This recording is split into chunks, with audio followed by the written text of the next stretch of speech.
Imagine waking up one morning and nothing works. No lights, no internet, no GPS. It's caused by a storm from the sun.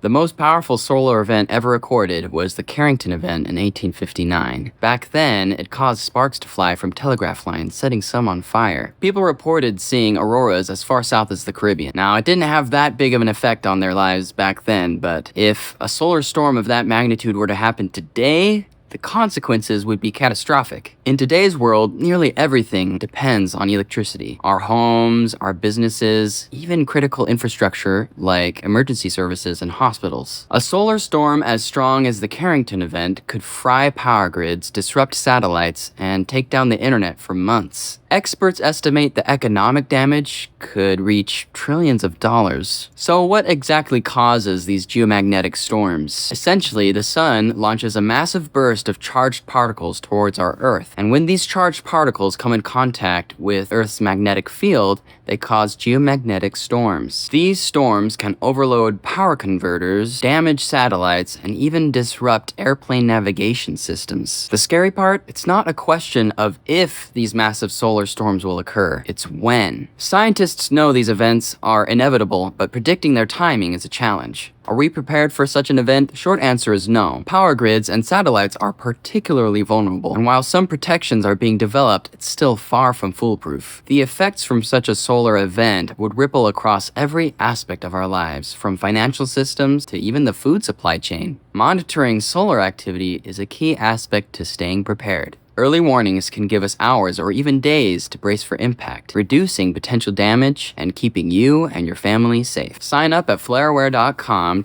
know what's coming before it hits, and take the steps to protect you and your livelihood.